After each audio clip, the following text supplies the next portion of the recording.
ये कितने का है? 50 रुपए। 50 रुपए। 50 रुपए? हमारे गांव में पूरा भुट्टा मसाले के साथ 10 रुपए में दे देते हैं। मेरे गांव में तो 5 रुपए का मिलता है। 30 का दोगे क्या? 5 पैसे भी कम नहीं होंगे। इन्हें तो म्यूजियम में रखना चाहिए। ठीक है, दे दो। पापा, स्कूल में ज्योमेट्री बॉक्स लाने को बोला है, 100 रुपए देंगे क्या? स्कूल वालों को और कुछ काम नहीं है, रोज कुछ ना कुछ मांगते रहते हैं। अब मैं नहीं दे सकता, जाओ तुम। पापा चलो घर जाओ। बेटा ये लो, इस पैसे से ज्योमेट्री बॉक्स और तुम्हें जो चाहिए खरीद लेना। थैंक यू दीदी। You are welcome. 50 रुपए की चीज का तुम मोल भाव करती हो और 500 रुपए ऐसे दे दिए तुमने। बच्चों को अगर जायदाद दो तो वो उसके रहने तक ही जिएंगे, पर अगर एजुकेशन दी जाए तो वो जायदाद के मोहताज नहीं होते। ऐसे लोगों को म्यूजियम में नहीं, दिल में बसाना चाहिए।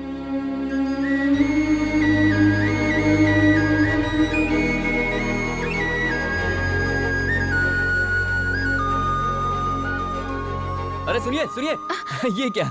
मैं आराम से पॉपकॉर्न खा रहा था और तभी अचानक मुझे कोई दिखाई दिया। इसे ही कहते हैं मैजिकल बॉन्डिंग। रोज यहाँ पर 1000 लोग आते हैं, तो क्या सबसे मेरा मैजिकल बॉन्ड होगा? नहीं नहीं, ऐसी बात नहीं है। हमने 1000 सेल्फी ली, लेकिन उस सेल्फी में आप ही क्यों आई? What? मेरी खींची हर सेल्फी में तुम हो, ये देखो।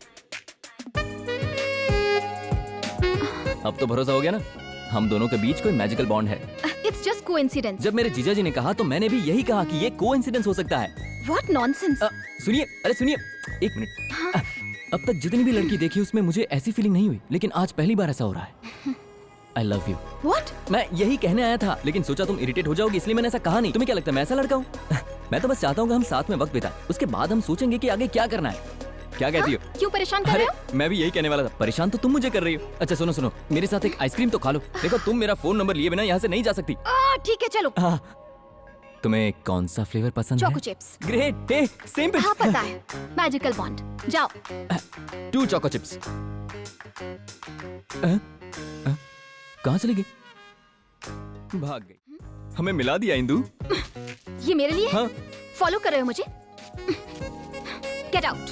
इतनी आसानी से खत्म नहीं होगा हमारे बीच का bond. What do you mean? वही तो जी, आपकी कंपनी और मेरे बीच एक बॉन्ड है।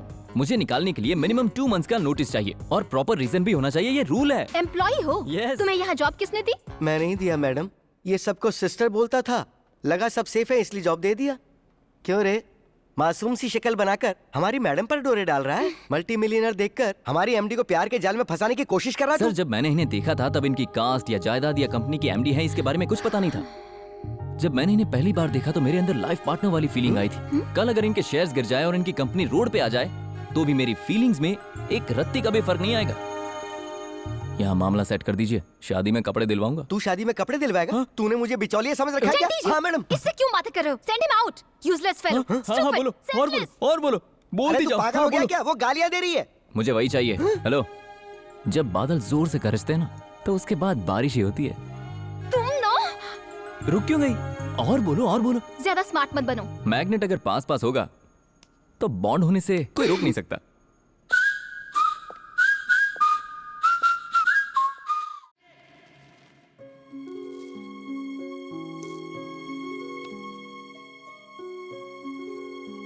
बेटी ये नारियल तोड़ो। इसे मैं नहीं तोड़ूंगी। कल्याण, कांग्रेट्स। थैंक्स। ये तो मुझसे भी ज्यादा चालाक खोपड़ी निकला। मैंने तो सिर्फ कंपनी का पैसा चुराया, इसने तो मैडम का दिल चुरा लिया। आप भी तो चुरा सकते हो ना। आप मेरे घर क्यों नहीं आते? बोला ना नहीं आऊंगा, चला। ये आपको कितने प्यार से बुलाती है, आप चले क्यों नहीं जाते? तू जा ना, जा तू जा। क्यों डर गया क्या? वैसे एक बात ये बता, तू क्यों बार बार घर बुलाती रहती है? तेरा घर कोई ताजमहल है क्या? और मैं कोई शाहजहां हूं जो तेरे वहां आऊंगा? वैसे भी तू मुमताज नहीं है।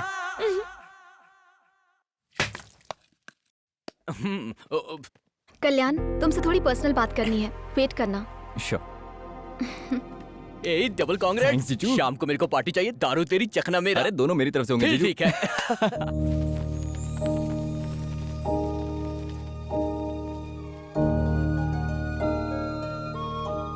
सबके सामने बोलने में शर्म आ रही थी, इसलिए यहाँ आई। मैंने उस दिन रंजीत से डील के लिए हाँ कहा, तुमसे पीछा छुड़ाने के लिए।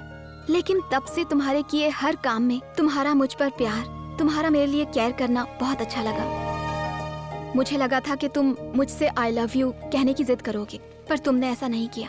तुम्हारे संस्कार मुझे पसंद आए, लेकिन मैं खुद को कितना भी कन्विंस कर लूं, तुम्हारे साथ शादी नहीं कर सकती।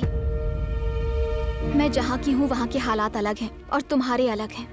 मेरे गोल्स अलग हैं, मेरी लाइफ अलग है। सॉरी कल्याण, हम जब जिंदगी में आगे बढ़ते हैं तो कई रॉन्ग लोगों से मिलते हैं। तुम मुझे भी वैसा ही गलत इंसान समझ लो। गलत तुम नहीं बल्कि मैं था। पहले दिन से ही तुम अपनी जगह पर ठीक थी। वो तो मैं ही मैजिकल बॉन्ड और कोइंसिडेंस बताकर तुम्हारे पीछे पड़कर तुम्हें बहुत परेशान किया। लेकिन आज मैं तुमसे माफी मांगूंगा। I am sorry Indu.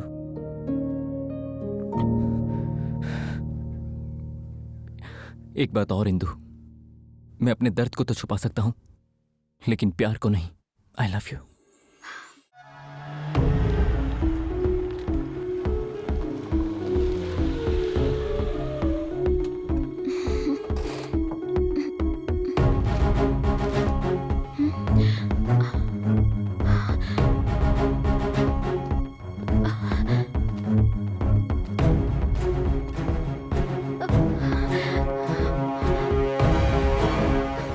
Sorry Indu, मैं जानबूझकर तुम्हें यहाँ लाया हूँ। अंकल, आपके लोगों को पीट कर और भगाकर बिना शादी किए आपकी बेटी को यहाँ लेकर आया हूँ।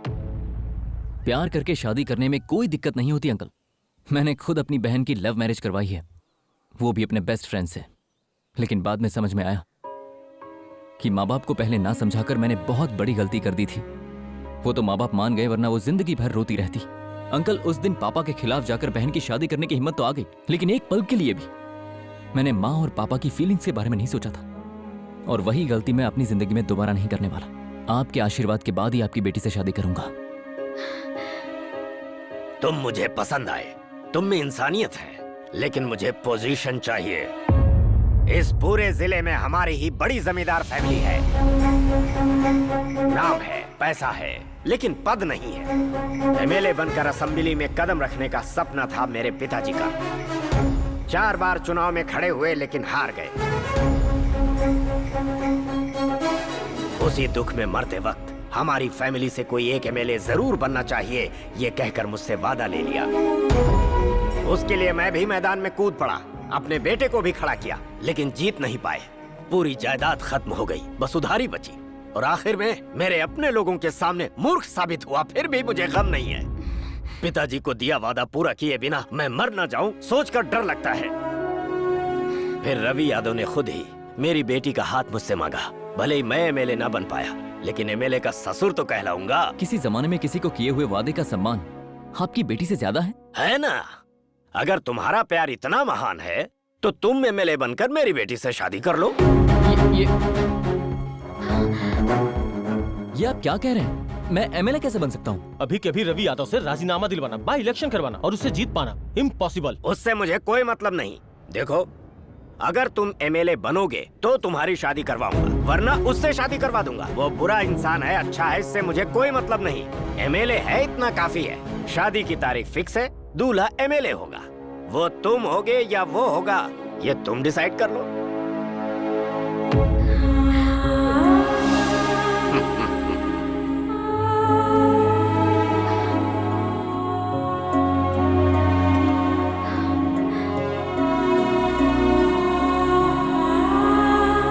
क्या हुआ बेटी, देख लिया तुम्हारे प्यार में कितनी ताकत है।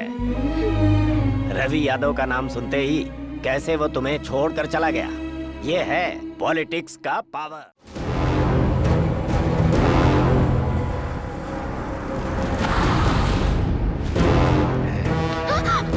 हम सुने हैं तू किसी से प्यार करती है। कौन है?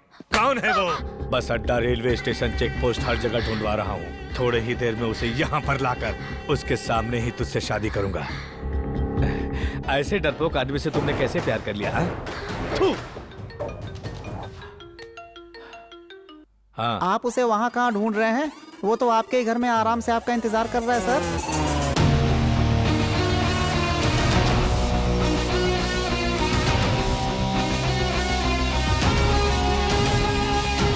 वो डरने वालों में से नहीं है, डराने वालों में से है। चलो चलो।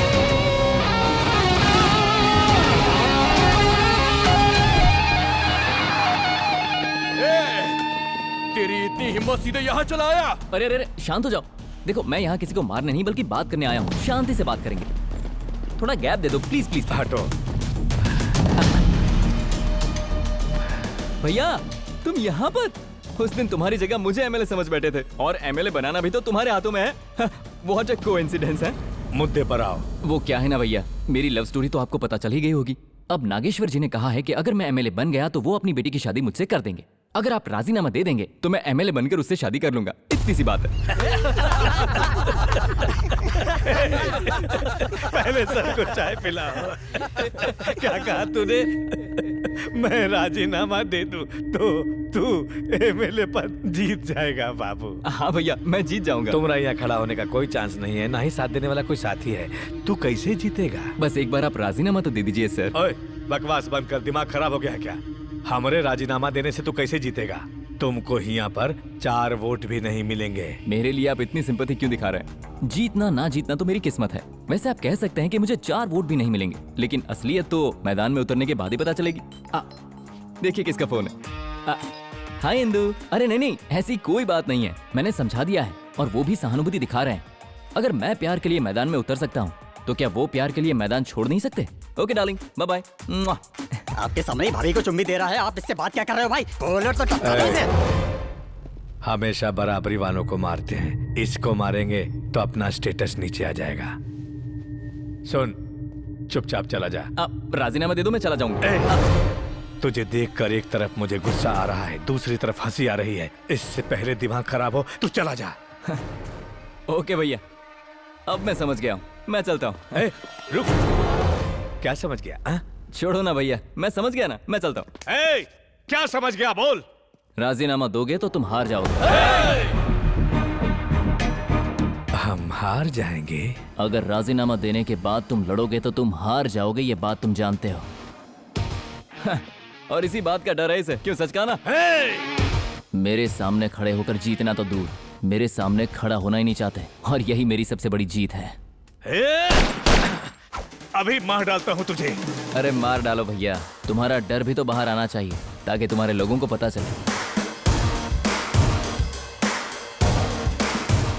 बहुत ही सिंपल है भैया, आपके राजीनामा करने से मैं जीत गया तो इंदु से मेरी शादी हो जाएगी। हार गया तो मैं खुद इंदु की शादी इनसे करवा दूंगा। हाँ, इसका कहना तो ठीक है सर। मैडम जी को आप पसंद नहीं थे इसलिए वो घर से भाग गई थी। कहीं शादी के बाद इसके साथ भाग गई तो लेने के देने पड़ जाएंगे। उस बेइज्जती से बचने के लिए इसकी बात मान लीजिए। अगर आप राजीनामा देकर इलेक्शन में जीत गए तो मैडम की नजरों में हीरो बन जाएंगे। उसके बाद आप देखिएगा सर, इसका पत्ता खुद ही कट जाएगा। हम राजीनामा दे रहा हूँ तुमको जिताने के लिए नहीं, तुम्हारी सोच गलत है ये साबित करने के लिए। वाह, थैंक्स भैया, तुम इतनी आसानी से मान जाओगे ये मैंने सोचा नहीं था। इसलिए एक सेल्फी हो जाए, एक ऑटोग्राफ। थैंक्स भैया। चाय आने से पहले ही राजीनामा करवा गया, मतलब ये तो ब्रेकिंग न्यूज है।